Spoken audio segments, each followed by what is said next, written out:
It's super important, I think, to validate your product idea. There's a lot of it you can do without writing a line of code. You can do internal validation, which I kind of like the desk research validation, and ask yourself some really simple questions like, will this product either make people money, save them money, or keep them compliant? Because if it's not one of those three things, if it's B2B, it's a nice to have, and you're never going to be able to scale a nice to have.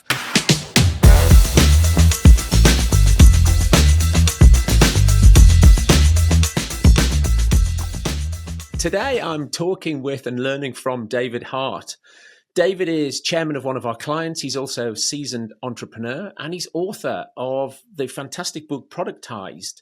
So we're going to chat to him about his book and his work experience. Look, he's scaled a number of digital agencies, and one of the tricks that he has found is that you have to move from delivering services through to delivering a product, hence the title of the book. Now, not all of you are owners of digital agencies, but many of the services businesses that we work with are also seeking to deliver a product. And so I think whether you're a digital agency or a service business, then this conversation and David's book and his weekly newsletter are all fantastic learning material. So look, I have a great conversation with David.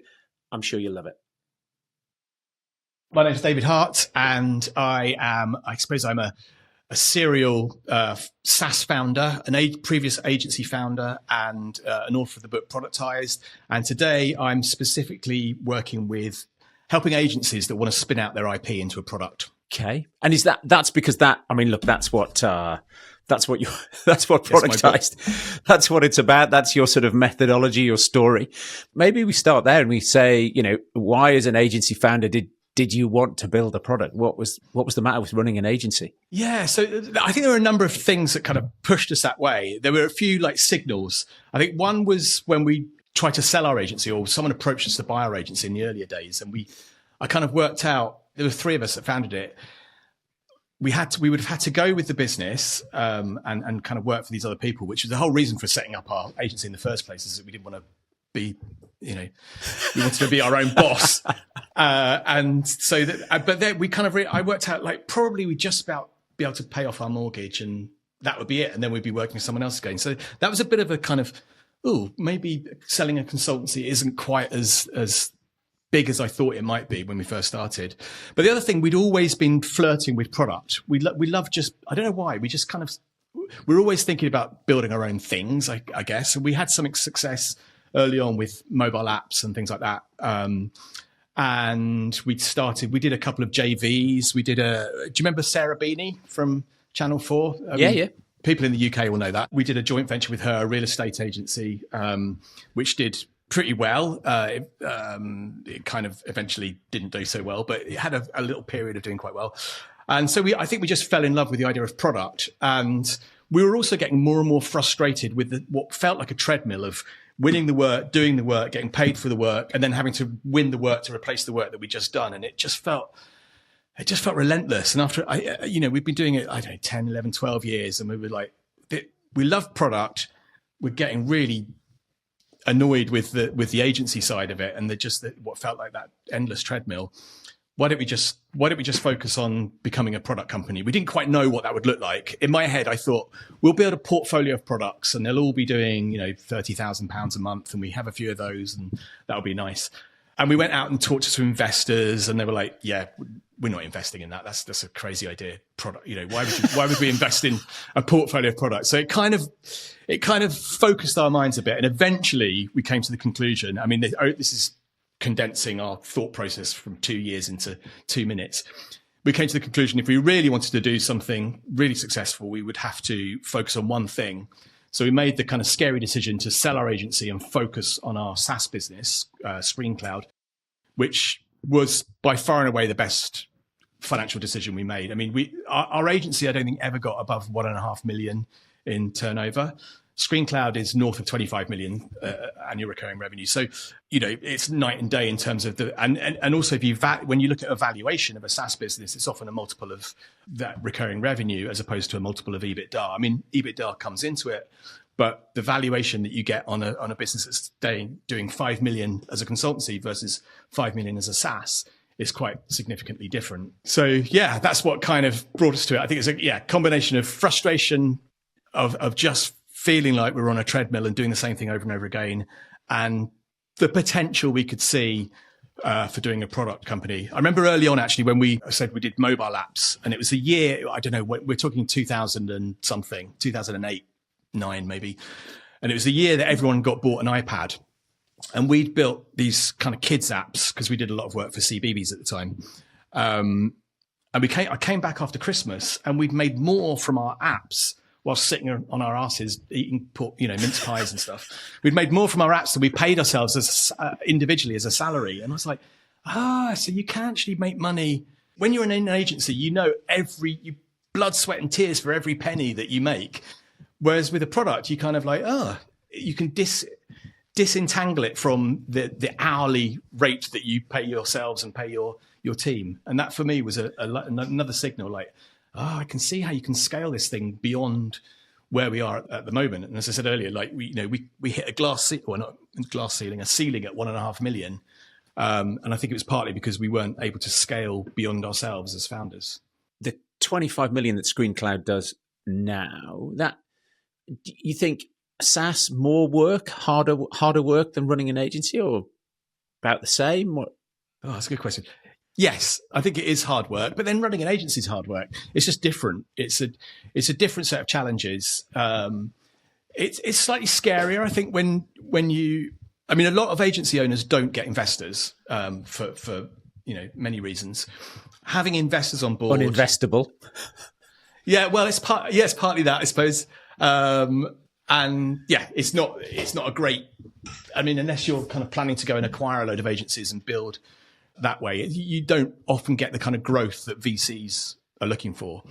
And obviously, if you get VC money, they then expect you to grow at a significant rate. So that's kind of, I suppose that's a scarier part than being an agency. But actually, for me, I absolutely loved the 1 million to 10 million bit. I loved it. It was like being strapped to a rocket ship. We were just absolutely flying, and I just absolutely loved it. After 10 million, for me personally, it became less fun because it was just more about people at that point and managing big teams of people. It is for some people that they love that. For me, I kind of like rolling my sleeves up and kind of, How many people were you at 10 million? I don't know, probably maybe 80 or 90, that sort of. Yeah, because there's an inflection. You're heading towards this inflection point of 100, where at the beginning, startups like basketball, and it's about the founders, and then it becomes about the team, and so that you've got to want, as a CEO or as a management team, you've got to want to go through that transition. You can go back to the beginning, but you've got to build a team to do all the stuff that you don't like doing, the things that all that sort of admin and HR and stuff. And also get people in who are better than you. The thing is as well, most of us haven't grown a business to tens of millions of dollars. I talk in dollars because most of our customers are in North America. So when I think of ScreenCloud, I always think in terms of dollars. But none of us had done that before. None of us had grown a business to that size. So, and we didn't really know a lot about SaaS really before we started. So you have to find people who are better than you and have been on that journey before. So ideally, if you're at 3 million and you're looking to scale to 10 million, you want someone to head up your marketing they might not have been a founder, but they've at least experienced what it feels like to go from 3 to 10. And then they can bring some of that experience to you, and you're like, oh, right, okay, that's how you market at scale. Because otherwise you just and the trouble is you haven't got time to learn on the job. You're growing so fast. When we got to 1 million, a year later, we were at 3.25 million. A year after that, we were at 8.75 million. You're growing so fast. You haven't got time to just go and listen to lots of podcasts or you just have to kind of get people in that can tell you what to do, basically. So it's fun, but it's also, we're all making it up as we go along, really. But it's a good experience. You've described exactly the clients that we tend to work with, which is that we are now running the biggest company we've ever run. It's growing like a rocket ship, and we don't know what we don't know, let alone that we know there's plenty of stuff that we know we have no idea about. Yeah, which was my whole point of I'm plugging my book now, but that was the whole thing behind my book. It was the book that I wished someone had written when we first started, because we made quite a few mistakes, and also we were scared about things because we just didn't understand them. And also for me as well, there was a kind of, I really struggled with what I call a margins mindset from growing an agency, where you're just growing out of the margins. If you have a good month and it looks like it's a trend rather than a blip, you might hire an extra person. Whereas with a SaaS business, it's a completely different, it's a growth mindset. And for me, having run an agency for over a decade, I think agency owners do have some advantages, but there are a few things like that it was a bit of a struggle for me to kind of like, oh my God. So the team were always overwhelmed? Well, a really good example is when you're in an agency, and people hopefully will resonate with them. You look for bargains when you're hiring people. You look for kind of rough diamonds that you kind of go, we're getting them at a bit cheaper, but they're really bright and we'll be able to train them up. Whereas, as I was saying earlier, with fast growth companies, you don't have time to do that. So in my head, I'd be like, oh, okay, well, I don't know, say the market rate is 50 and we've got this person for 40. With SaaS, it was almost the other way around. It would be like, well, this person is absolutely brilliant and they've done X, Y, and Z, and we haven't done this before, but they cost twice as much as we would have normally spent. And it's just those sorts of like getting your head around that kind of, oh my God, is this the right thing to do? And actually our VC, I remember at the time, our VC said, look, quite often we have to rein our companies in, but you guys, you need to burn harder. You're not really, we didn't give you this money so you could just put it in the bank to kind of sleep better at night. There's no point in raising money and giving away a chunk of your company if you're just going to let it sit there and, just give you a warm feeling kind of thing. That's not how it works. So yeah, it's just understanding how to do that. But having said that, I work with quite a few agencies that are bootstrapping their SaaS. And so again, raising money and burning really hard isn't the only way to do it. But even those bootstrap companies do need to kind of think about the longer term growth. And actually the weird thing with growth is the faster you grow, the less profitable you are, which I think is another thing that feels really weird when you're an agency. Well, you put that out as an article on your newsletter a couple of weeks ago. You had a fantastic chart that showed that the faster you're growing, because growth sucks cash. Yeah. And particularly with that, your cost of acquisition, you get successful, you're spending more money, but then it's all down the line. Yeah. And so, it felt as though having read the article, that took you by surprise. Yes, it did. Because with us, we didn't have that many recurring customers, so retained customers. So it was all project-based work. So, if you win a project for £30,000, you expect to, I didn't even look at how much it cost us to win really, but you definitely don't expect it to cost you £30,000 to win a £30,000 project. That would be crazy. But with SaaS, broadly, a rule of thumb is that your customer acquisition cost is about 12 months of subscription. That's a kind of good rule of thumb.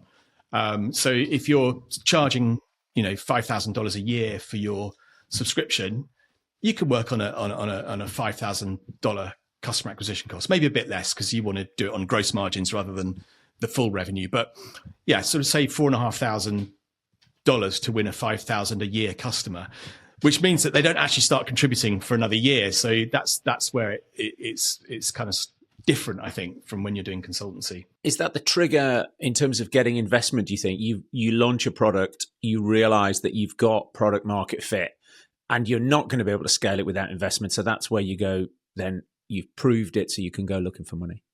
Yeah, as I say, like different. I work with agencies and they do it in different ways. One of the things I think quite often, and certainly for us, was this kind of overwhelming sense of stepping into the void and thinking this is just a bottomless pit of cash. I've got no idea when it's going to end. So to start with, we use our own money, and we had a bit of a war chest, and every month I could see it being chipped away, and that was really scary for me.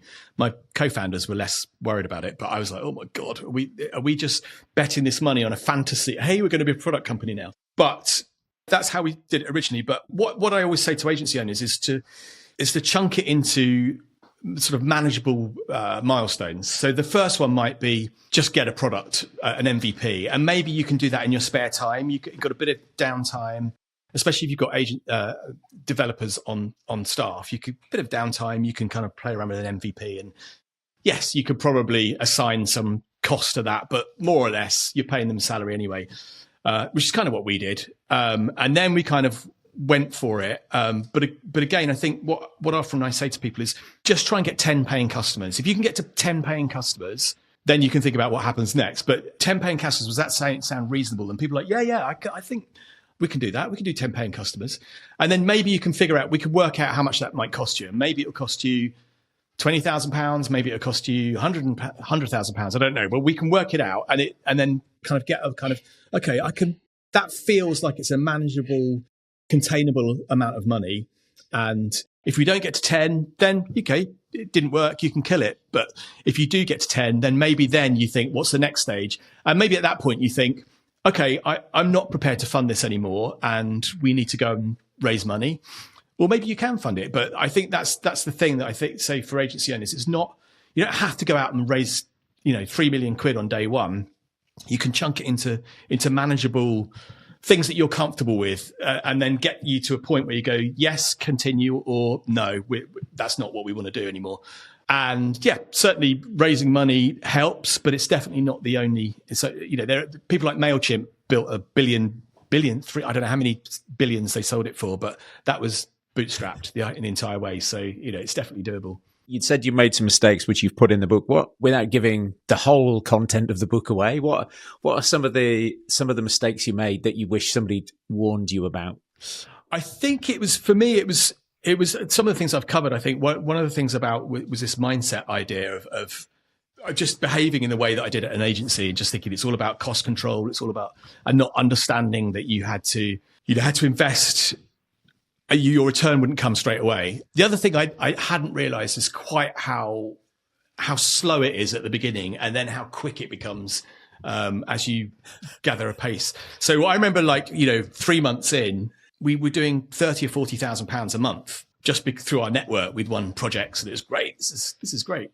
But with our SaaS, I think, after 3 months, we were maybe on $1,000 a month.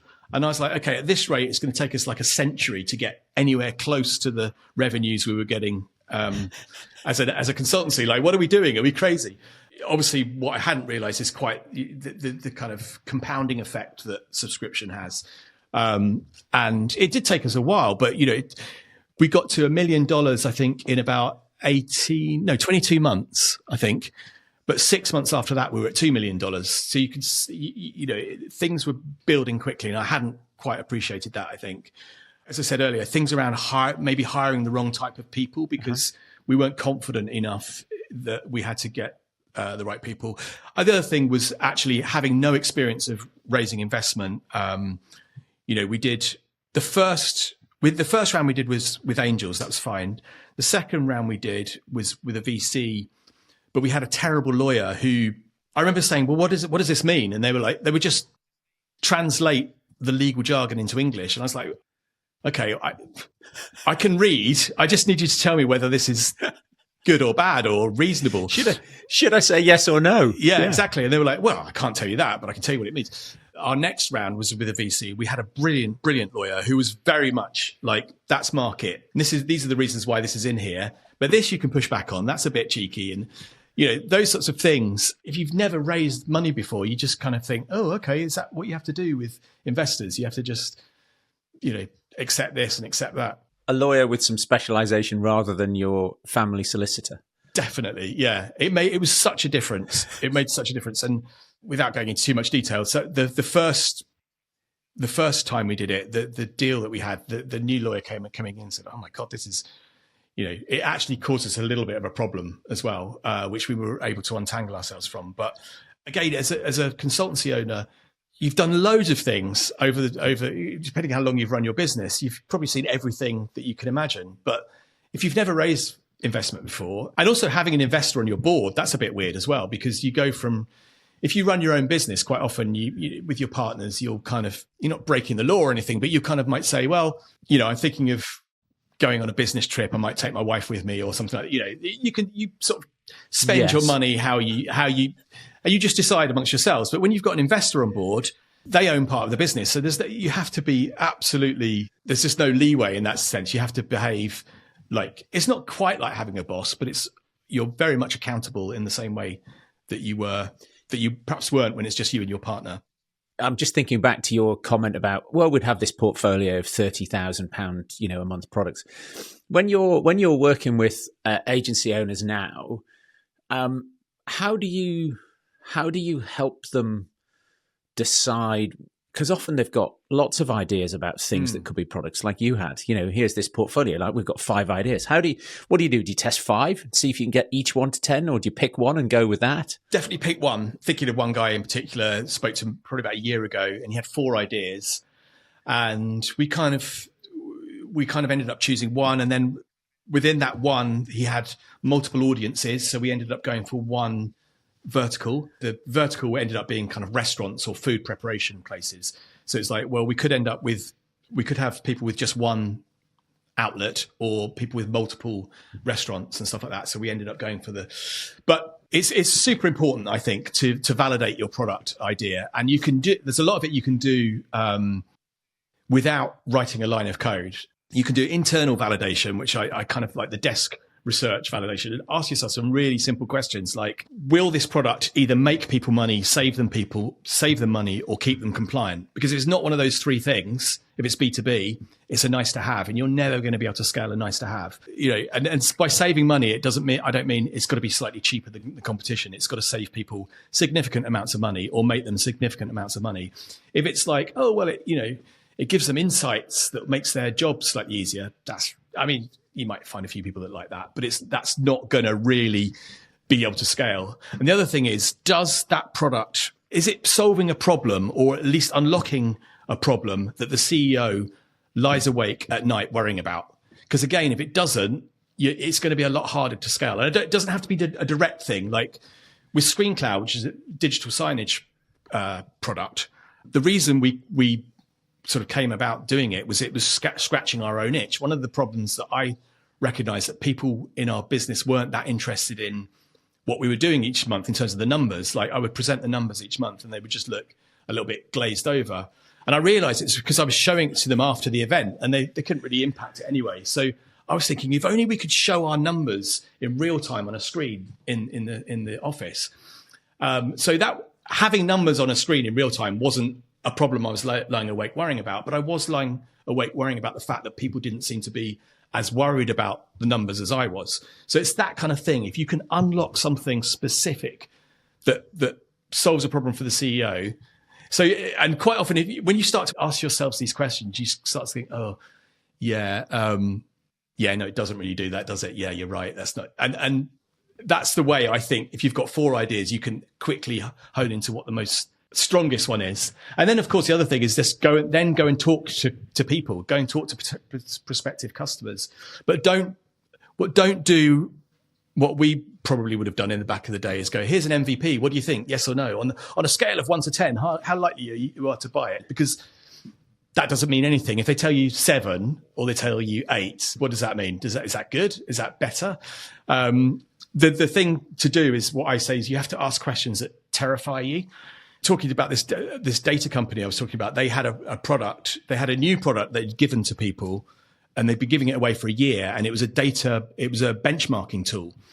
And but no one was really kind of engaging with it. They were like, we've given it away for free, and now they need to pay for it. But we're going out and asking people, are you likely to buy it? And they're not really responding. And I was like, okay, have you asked them, do they benchmark against their competitors? And they were like, no. I was like, why not? And they were like, basically, it's because we didn't want to know the answer if it was bad, because we'd already built the product. So I said, like, you've got to ask questions that terrify you. So we came up with 3. Do you benchmark against your competitors? Yes, no. If so, when was the last time you did it? And then what changes did you make as a result of it? And they were like, okay, we're going to go and do that. So they went out and asked those questions, and they came back after about 2 weeks and said, yeah, it's not right. The way that we're positioning this product is not right. People don't do what we think they're not getting it, sort of thing. So they went away and changed. I think they've changed the positioning rather than the product itself, and now it's kind of doing really, really well. I'm not sure exactly how they changed it, but it's interesting for me, that kind of idea of as entrepreneurs, we're often quite scared to go and ask people what they think. The other thing is that we're too scared because we think, well, I don't want to share them an MVP because it's not polished enough yet. And this might be my one big opportunity to sell to someone. And I don't want to show them something that's half baked. So you end up kind of just guessing and then just putting something out there and crossing your fingers. But you really, really should go and talk to customers, but ask the questions that actually terrify you, existential questions that might make you think, actually, this product, nobody cares about this problem that I'm trying to solve. Let me interrupt the conversation just for a minute because I don't want you to miss this. My new book, Mind Your Fucking Business, is out on Amazon. If you're thinking yet another business book, I think you're wrong. This is actually a blueprint to cutting through the noise and achieving unparalleled success for you.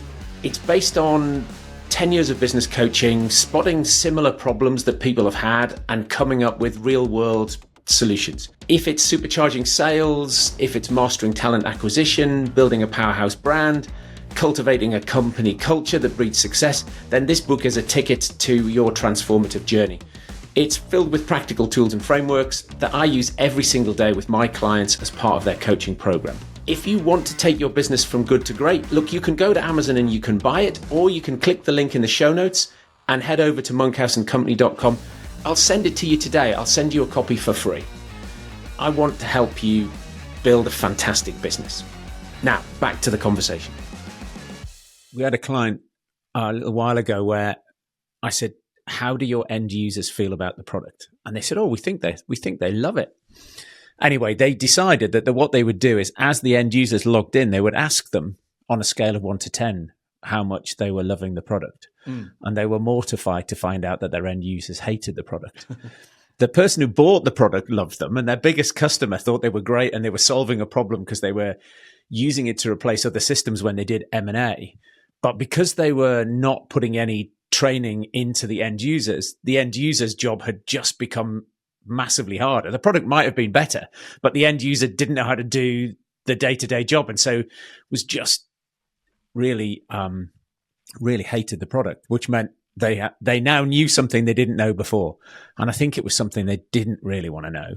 As you say, that it's like salespeople, that's why the pipeline is so full, because it's loads of people you haven't said, are you going to fucking buy this yet or not? Yeah. And because if they all say no, then you've got nothing to do. But without that brutal truth, you've got no way to move forward. Yeah. There's also a sort of a flaw that I see all the time that's inherent in the data company.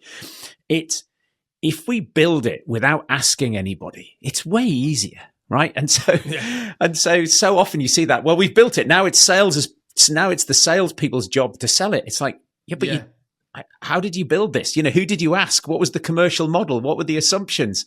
And now it's all baked in, and you've got this, sunk cost fallacy. No, we have to sell this, and we have to sell it at this price. And it's never going to work.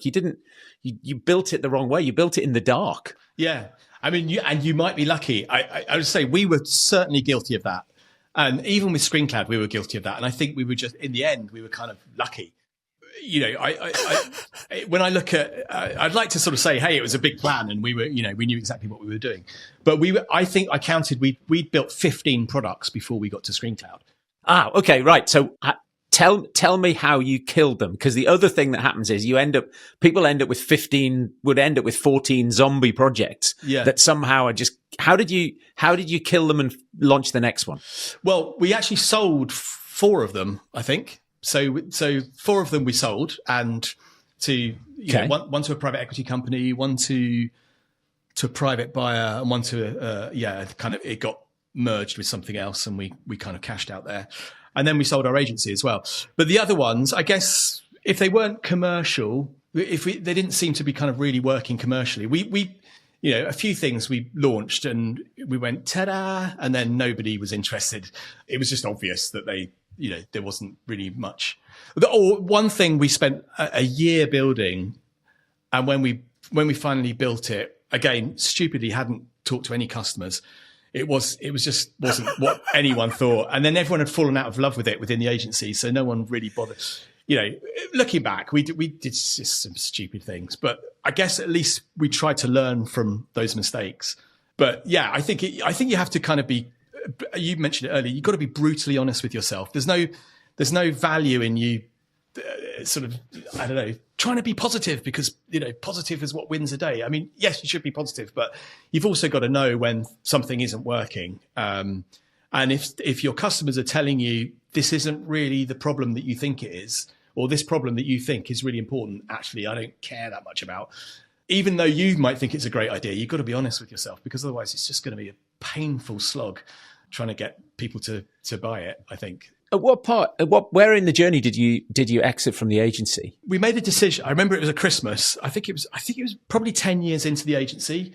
We were at Christmas, and we just decided at that point that we were going to become a product company, but we didn't know what that would look like, whether that would be a portfolio of products or something else, or whether we'd be doing kind of products and kind of agency stuff, but also the agency stuff would just be building products. And then I think another 2 years before we eventually decided, no, this is what we're going to do. We're going to sell all the products that we've got that are commercially viable. We're going to sell our agency and just focus 100% on ScreenCloud. But that sort of a year of trying to sell the agency and trying to launch ScreenCloud was probably the worst of my career, because it was so stressful. It was kind of, stretched so thin as well. 2 of the products that we'd sold, I was also kind of doing a day a week for the people that bought those products as well. So there's at one point I was doing 2 days a week on the products that we'd sold. I was doing a day a week on ScreenCloud, and then 2 days trying to manage and sell the agency.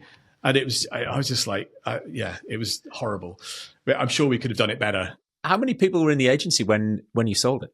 I think probably about 30, maybe, that kind of. Okay. What do you get? You get sort of 1 times revenue? Was it more of a sort of an acqui-hire, or? No, it wasn't. I mean, it wasn't a brilliant, we sold it for the assets that it had. And then we got a commission on future revenue. And then we got shares in the acquiring company, which we did actually manage to sell 2 or 3 years later. So we did all right out of it. Okay. But it wasn't, I mean, if that was our prime goal, we wouldn't have done it. We would have obviously tried to build it so it had a good EBITDA. We would have, sold it. We would have probably had to do an earn out and all that kind of stuff. We were looking, I mean, my other founders were up for just closing it down and just putting all our savings into ScreenCloud. And I was like, no, come on, we've got some, there's some value in the agency. Plus so some of the staff came with us to the SaaS company and some of them went with the agency. And I had a kind of a loyalty to those guys. I wanted to make sure that they weren't, just chucked on the sidewalk. And then also, our clients, some of them were my friends. And again, I wanted to have a kind of soft landing for those guys as well. So it was important to me to find a solution for what we did with the agency and not just close it down. And, the 3 of us got some money out of it. So it was worth doing. What took you to America then? Was that the growth of ScreenCloud took you to California? Yeah. So it just happened that screens are more of a thing in America than in the UK and Europe. And so most of our customers were in North America, and our investors said, well, look, one of you needs to go out there, really. So I said, I'll do it.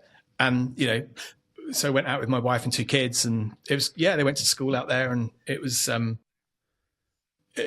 think actually, weirdly, after COVID, it probably wasn't as much of a requirement for people to be physically. Okay. I don't think now investors care, but back then they were like, if you're going to raise money in the US and one of you isn't there, that's going to be a problem. But it was a great experience anyway, just to, be out there for a bit.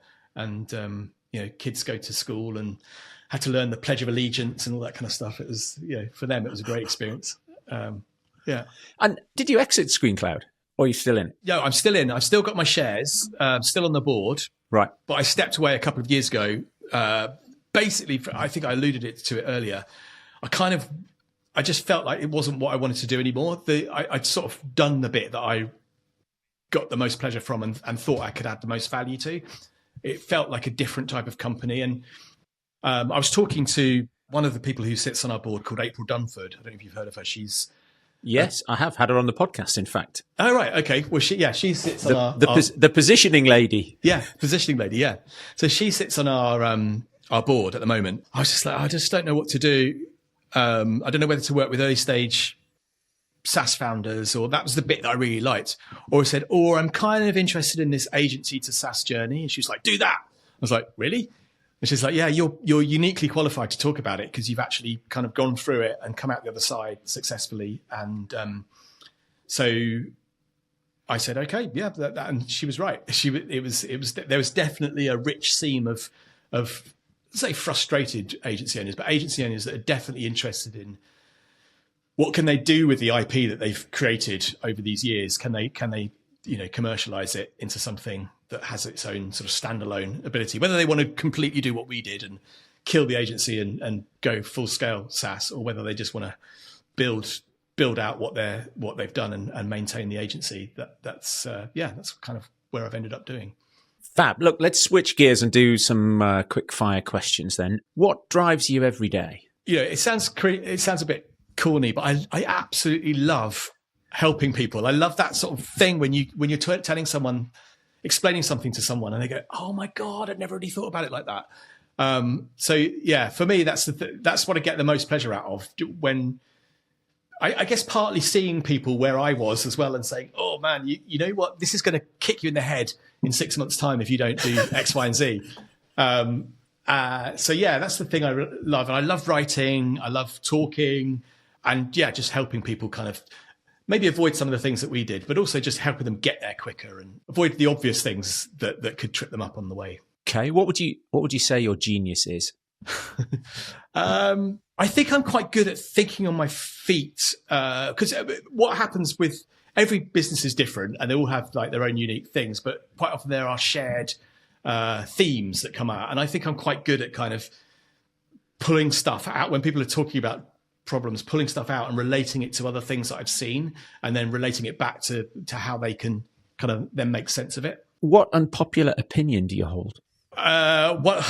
One unpopular opinion, I think, is this idea that you have to be profitable, and that that's the only thing, that's the only kind of game in town kind of thing. Especially with SaaS, this concept of you need to be profitable straight away is can actually hold you back, and I think it creates poor behavior amongst certain types of businesses. Like I did when I started, that was the way I was thinking, and it actually probably wasn't the right behavior for where we were. And then the other thing I think is this, I see it over and over and over again, is with entrepreneurs especially, and I can understand why, but it's the lack of focus. It's this kind of thing, that's shiny, that's shiny, that's shiny, that's shiny. I can do these things because I bring my A game to everything that I do. I manage multiple clients. I could take on another SaaS product. I can take on this. And it's just a sad fact that unless you're superhuman, you're probably going to do much better if you focus on one thing. And it might be just doing SaaS and not doing agency, but it might be, if you are going to do product, not doing, as you said earlier, I might have 5 ideas for a product. If you try all 5, probably none of them will work. If you try one, you've got a much better chance of doing it. What's the most significant risk you've taken? I think it was selling our agency. I remember when we